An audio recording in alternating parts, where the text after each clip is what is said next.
Então, a relação entre os islamistas e o movimento woke é bastante misteriosa. Isso tem surgido bastante, principalmente nos protestos pró-Palestina, onde os queers pela Palestina aparecem frequentemente, ignorando que não há queer assumidos na Palestina ou que eles têm medo de se assumir. Mas tudo bem, então o comediante Léo Kearse está denunciando os dois pesos e duas medidas e a hipocrisia do prefeito muçulmano Sadiq Khan da mesma forma, ao mesmo tempo, apoiando os movimentos pelos direitos LGBTQ no Reino Unido, mas fechando os olhos para a falta de direitos que eles têm na Arábia Saudita. Vamos dar uma olhada. Então Sadiq Khan está em peregrinação a Meca, na Arábia Saudita. Aqui está ele, aqui está ele. Pode parecer que é a Ellen DeGeneres realizando esse desejo, mas na verdade é o prefeito de Londres. Assalamu alaikum e Eid Mubarak a todos em Londres e no mundo que celebram o Eid. O Hajj, em sua essência, simboliza humildade, autoaperfeiçoamento e nossa humanidade coletiva. Alhamdulillah, sinto-me verdadeiramente honrado e abençoado por ter realizado o Hajj com mais de 1,5 milhão de muçulmanos de todo o mundo. O Hajj é um lembrete para todos aqueles que realizam essa peregrinação transformadora e gratificante. Que Allah aceite de todos nós. Parece que ele usa uma touca de látex de careca falsa, parecendo o anão que faz Lisa em Os Simpsons. Mas onde está a bandeira do orgulho trans? E as outras religiões? Onde estão judeus e cristãos?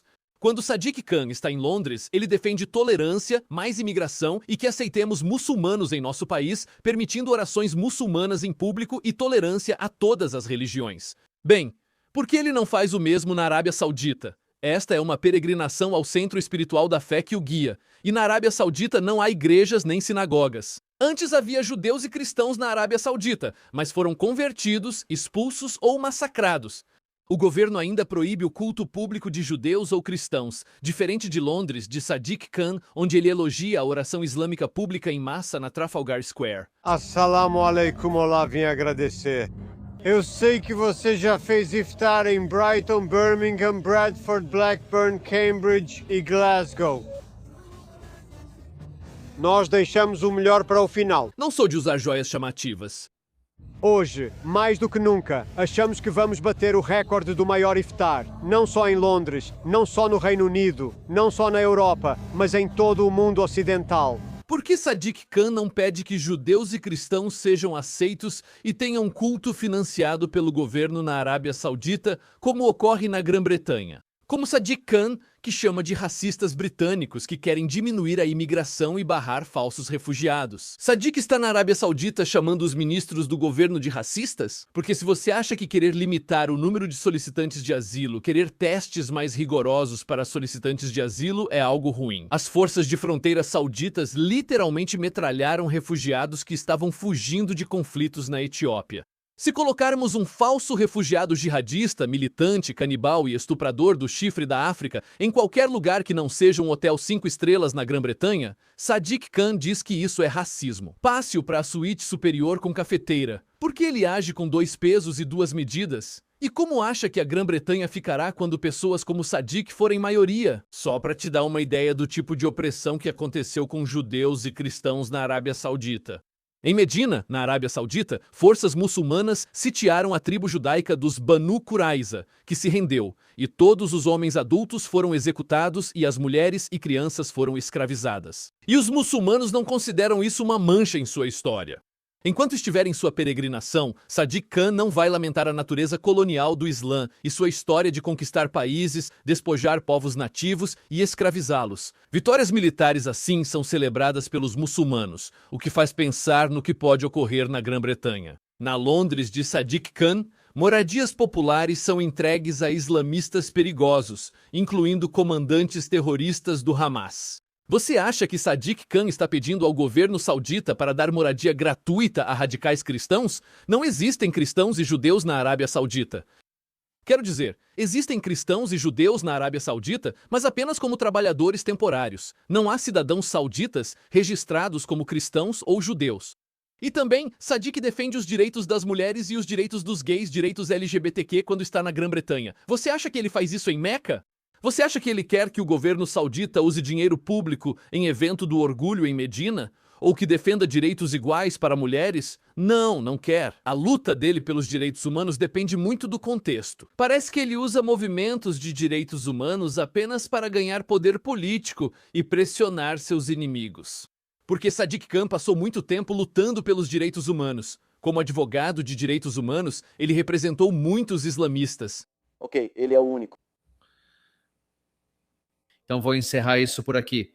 Mas, novamente, esse cara, ele continua mencionando que realmente apoiou e defendeu muitas figuras islâmicas muito radicais em sua posição anterior, talvez como advogado ou algo assim. Política é, infelizmente, um jogo de manter a cara de pôquer, conseguir votos e ser eleito para cargos altos. No fim, a pessoa realmente coloca seu país em primeiro lugar? É isso que Léo Kers questiona. Ou é um jogo de poder em que você tem outra agenda oculta, como muitos temem no Reino Unido, por exemplo, com muitos imigrantes ilegais de valores diferentes do Ocidente? Eles estão mudando. Como será a cara da Inglaterra, por exemplo? Por isso ele está muito preocupado com isso lá no Reino Unido. E é engraçado que hoje no Reino Unido você pode obter uma análise muito mais honesta da política a partir de comediantes comentando sobre a própria política e seus políticos do que, por exemplo, da BBC. Sabe, os comediantes sempre têm aquela maneira de passar a mensagem enquanto fazem você sorrir. Então, qualquer pessoa que faça alguma pesquisa sobre a maioria dos países muçulmanos, obviamente vai perceber que eles estão longe de serem perfeitos, alguns mais do que outros. No entanto, os direitos das minorias de modo geral são severamente reduzidos em países como Irã, Iraque, Afeganistão, Arábia Saudita e Catar. Como você mencionou, judeus e cristãos não têm permissão para rezar publicamente na Arábia Saudita. Se eu estiver certo, existem seitas do Islã totalmente proibidas que nem podem se aproximar de Meca. Novamente, não sei o motivo disso. Se você não for muçulmano, não pode entrar em Meca. Turistas não são permitidos, é só para muçulmanos. Então, novamente, só algo para ficar de olho quando você estiver discutindo com muitas pessoas que vão te criticar e dizer que Israel e o Ocidente são racistas e que eles, sabe, vão jogar qualquer um desses termos woke, colonizadores, isso ou aquilo. Sabe, vamos olhar para esses países. Você não pode falar publicamente contra o seu governo nesses países como faz nos Estados Unidos. Tente xingar seu líder no Catar ou no Irã. Não funciona como funciona nos Estados Unidos ou no Reino Unido, onde você chama seu primeiro-ministro de idiota. Minorias foram historicamente expulsas, convertidas à força ou mortas, como disse Léo. Não há tentativa de reconciliação nem de reparar esses danos, como ocorre hoje no Ocidente. Então, sim, o Ocidente foi uma potência colonial muito brutal no passado, quando se tratava de subjugar outros povos. Atualmente, foi o Ocidente que encerrou o tráfico de escravos e aboliu a escravidão em seus países após muita luta.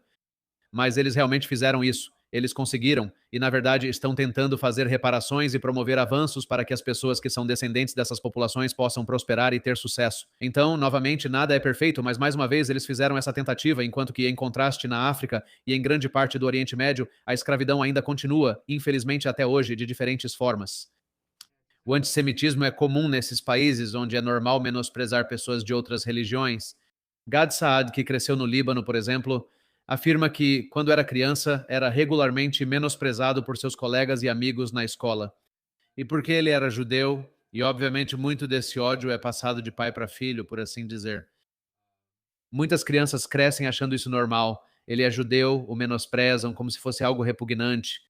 Então, a lição desse vídeo, eu acho, é simplesmente não seja um político. Se você discorda de alguém, das crenças dele e tudo mais, você não precisa ser falso. Veja este exemplo. Você apoia a sua pessoa na frente dela, mas a menospreza quando ela não está presente. Seja consistente. Se você discorda fortemente de alguém, isso não significa que você precisa parar de vê-lo como um ser humano, mas também não significa que você não vai defendê-lo caso ele seja agredido ou algo assim. Você ainda pode ser um ser humano.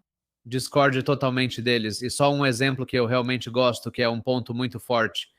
Eu ouvi uma história sobre o Lubavitcher Rebbe, o Rabino Chabad, o último Rabino Chabad, que tinha fortes discordâncias filosóficas com a liderança sionista inicial em Israel em 1948, e ele deixou isso muito claro. Ele não ia ceder em nenhum dos seus pontos e na sua posição sobre certos assuntos, mas no final das contas ele sempre mantinha uma conversa civilizada. Ao encontrar esses indivíduos, ele sempre os tratava como seres humanos e os amava, apesar das diferenças. Acho que podemos aplicar isso em desentendimentos com família, amigos ou qualquer pessoa. lembrando de enxergar o outro como ser humano. Isso não quer dizer que você precise abrir mão da sua posição ou se curvar a opiniões populares como o movimento woke. Você está aqui com Jewish Uncensored, Ami Israel Chai,